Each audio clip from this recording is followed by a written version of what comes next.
بسم الله الرحمن الرحيم. عن انس بن مالك رضي الله تعالى عنه قال: كان اخواني على عهد رسول الله صلى الله عليه وسلم فكان احدهما ياتي النبي صلى الله عليه وسلم والاخر يحترف، فشق المحترف اخاه النبي صلى الله عليه وسلم فقال: لعلك ترزق به. رواہ ترمذی. حضرت انس بن مالک رضی اللہ تعالیٰ عنہ سے روایت ہے، ایک قصہ سنایا اس روایت کے اندر کہ کان اخوانی علی عہد النبی صلی اللہ علیہ وسلم، کان اخوانی علی عہد رسول اللہ صلی اللہ علیہ وسلم، کہ رسول اللہ صلی اللہ علیہ وسلم کے زمانے میں دو بھائی ہوا کرتے تھے. فکان احدہما یأتی النبی صلی اللہ علیہ وسلم، کہ ان میں سے ایک بھائی وہ نبی کریم صلی اللہ علیہ وسلم کے پاس آتا تھا اور آپ ہی کے پاس رہتا تھا اور آپ ہی کے پاس بیٹھ جاتا تھا، پھر رات کو گھر چلے جاتا تھا، پھر صبح آپ صلی اللہ علیہ وسلم کے پاس آ جاتا تھا، یعنی کمائی شمائی وغیرہ کچھ بھی نہیں کرتا تھا. والآخر یحترف، اور جو دوسرا تھا وہ محنت مزدوری کرتا تھا اور جو روزی روٹی بنتی تھی وہ آ کے گھر میں دیتا تھا. دونوں بھائی اسی پہ گزارا کرتے تھے. تو فشق المحترف اخاہ النبی صلی اللہ علیہ وسلم، تو جو محنت مزدوری کرنے والا بھائی تھا اس نے اللہ کے نبی سے شکایت کی اور کہا کہ یا رسول اللہ یہ تو کماتا ہی نہیں ہے، بس آپ کے پاس آ جاتا ہے، بیٹھا رہتا ہے، کچھ کوشش ہی نہیں کرتا. آپ اس کو تعلیم کریں، ترغیب کریں کہ یہ روزی کمائے اور اپنے روزی روٹی کا کوئی انتظام کرے. تو فقال النبی صلی اللہ علیہ وسلم، تو آپ صلی اللہ علیہ وسلم نے فرمایا کہ لعلک ترزق بہ، کہ ہو سکتا ہے، ممکن ہے کہ شاید کہ تجھے بھی اسی کی وجہ سے رزق دیا جاتا ہو کہ وہ بیٹھا ہوا ہے اور میری صحبت میں رہتا ہے اور میرے ساتھ بیٹھتا ہے اور میرے پاس علم دین حاصل کرتا ہے، تو ہو سکتا ہے کہ اس علم دین کی برکت سے تمہیں روزی دی جاتی ہو. یہاں پر دو باتیں سمجھ لیں.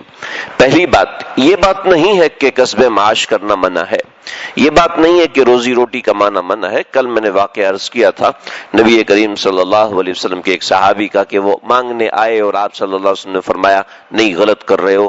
تو اس کے گھر سے سامان منگوایا، اس کو بیچا، پھر اس کی کوڑھالی خریدی اور کہا کہ یا رسول اللہ، آپ نے فرمایا کہ ہاں میرے صحابی ابھی جاؤ اور کماؤ.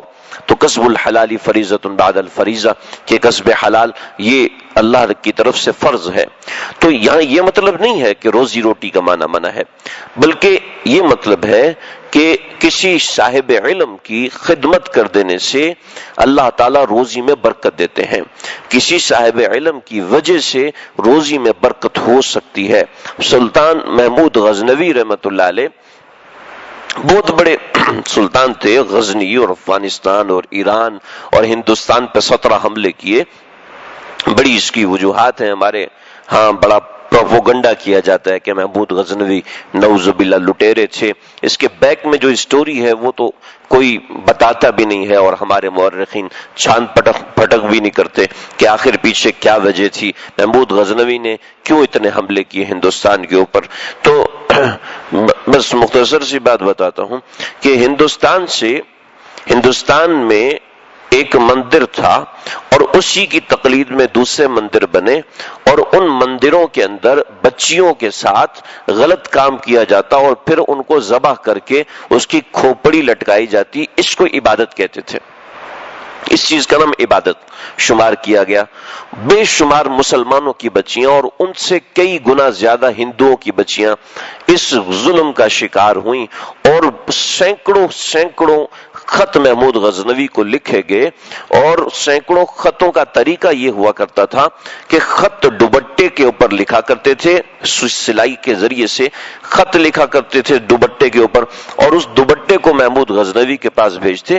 تاریخ میں ہے کہ محمود غزنوی کے پاس سینکڑوں دوپٹے اکٹھے ہوتے کہ میری بہن کے ساتھ میری بیٹی کی کھوپڑی وہ آج تک اس مندر میں لٹکی ہے، لیکن یہ لوگ اس کو عبادت کہتے ہیں اور مذہب کے نام پر ہمیں میں ہراساں کرتے ہیں اور اسی طریقے سے ہماری بچیوں کی عزتیں لوٹ رہی ہیں، سرعام لوٹ رہی ہیں۔ لاکھوں بچیاں مندروں کے اندر ان کی کھوپڑیاں بالوں کے بل لٹکی ہوئی تھیں اس زمانے کے اندر، اس کا کوئی بھی ذکر نہیں کرتا۔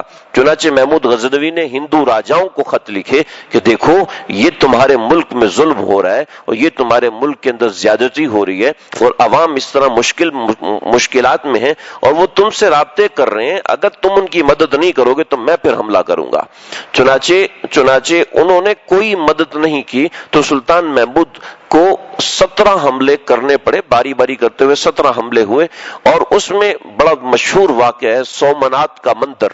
سومنات کا مندر یہ ہمارے پاکستان میں لطیفہ بھی چلتا ہے، سومنات کا مندر کس نے توڑا تھا تو استاد کہتا ہے میں نے تو نہیں توڑا تھا، ان سے پوچھ لو اس نے توڑا ہوگا۔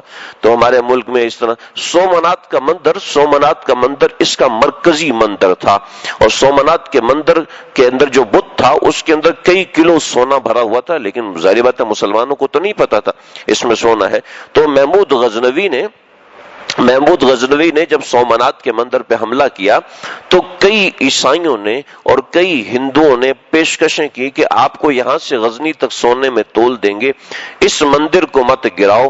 لیکن سلطان محمود غزنوی نے اس مندر کو بھی اسی وجہ سے گرایا کہ اس کے اندر بھی سینکڑوں بچیوں کی کھوپڑیاں لٹکی ہوئی تھیں، تو اس وجہ سے گرایا، ورنہ محمد بن قاسم نے کے مندر کو نہیں گرایا، محمد بن قاسم نے گرجا کو نہیں گرایا، تو اس کی بنیادی وجہ تھی۔ تو خیر محمود غزنوی کا ذکر آیا تو یہ بات ہوگی۔ محمود غزنوی کو 3 سوال ہوتے تھے، وہ کسی کے پاس بھی جاتا وہ 3 سوال کرتا تو سارے چپ سادھ لیتے، منہ بند۔ کیا ہوا؟ سوال ہی ایسے عجیب تھے۔ پہلا سوال، محمود غزنوی جو ہے سبکتین کا بیٹا تھا اور سبکتین بادشاہ تھا، بادشاہ کی تو کیا بات ہی الگ ہوتی ہے، ظاہر بات اس کے آگے پیچھے لونڈیوں کی غلاموں کی ریل پیل ہوتی ہے۔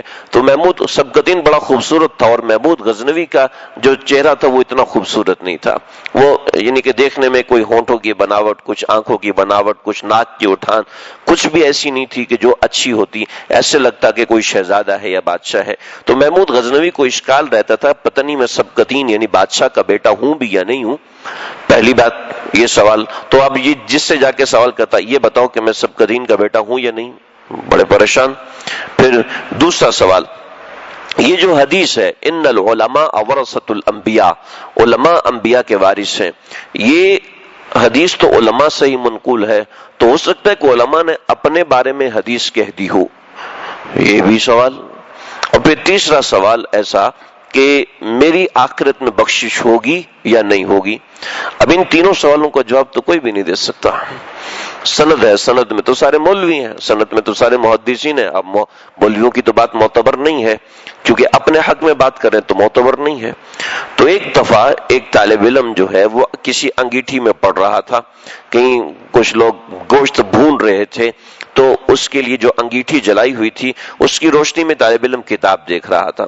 تو محمود غزنوی رات میں اٹھا تو اس نے دیکھا طالب علم اتنی مشقت میں ہے، تو اس نے اس طالب علم کو ایک قندیل جو تھی وہ دے دی، بہت بڑی لالٹین ہوتی ہے، وہ قندیل دے دی، طالب علم لی اور چلا گیا۔ جب گھر میں جا کے سویا محمود غزنوی تو اس کو خواب آیا، اور خواب میں نبی کریم صلی اللہ علیہ وسلم کی زیارت ہوئی، اور آپ صلی اللہ علیہ وسلم نے خواب میں یہ ایک جملہ فرمایا جس ایک جملے سے تینوں سوالات کا جواب ہو گیا۔ یہ جملہ فرمایا کہ اے سبکتین کے بیٹے، یہ پہلے سوال کا جواب، ہمارے ایک وارث کی خدمت کرنے کی برکت سے اللہ نے تیری بخشش کر دی۔ ایک جملے میں آپ صلی اللہ علیہ وسلم نے تینوں سوالوں کا جواب دے دیا کہ وہ حدیث بھی صحیح ہے اور انشاءاللہ اس کی برکت سے تیری بخشش بھی ہو جائے گی۔ تو کوئی شخص دین کے کام میں لگا ہے تو اس دین کے کام میں لگنے کی برکت سے اگر اس کی کوئی خدمت کر دیتا ہے، اگر اس کے ساتھ حسن سلوک کوئی کر دیتا ہے تو اللہ تعالیٰ اس کی وجہ سے بھی روزی کو بڑھاتے ہیں، جیسے کہ یہاں آپ صلی اللہ علیہ وسلم نے فرمایا لعلک ترزق بہ، ہو سکتا ہے کہ اس خدمت کی وجہ سے تمہیں روزی دی جا رہی ہو۔ اس لیے کہ ہمیں نہیں پتا کہ یہ اسباب روزی دینے میں مؤثر ہے یا نہیں ہے، یہ اسباب جو میں نے اختیار کیے ہیں اس کی وجہ سے روزی ملے گی یا نہیں ملے گی۔ ایک بہت اچھا نوجوان، اس نے بی کام کیا اور بی کام کرنے کے بعد گھر آ رہا تھا، نوکری مل گئی، گھر آ رہا تھا، راستے میں ایکسیڈنٹ ہوا، مر گیا۔ کیا بی کام نے اس کو روزی دی؟ بی کام نے اس کو روٹی دی؟ نہیں، ایسا نہیں ہے۔ انسان کا کاروبار یہ اسباب ہیں، روزی کے اسباب ہیں، لیکن دراصل روزی دینے والی ذات اللہ تعالیٰ کی ہے، اور وہ انسان کے کسی نیکی کی وجہ سے یا کسی محنت اور کوشش کی وجہ سے روزی دیتے ہیں۔ اللہ تعالیٰ سمجھنے کی اور عمل کرنے کی توفیق عطا فرمائے۔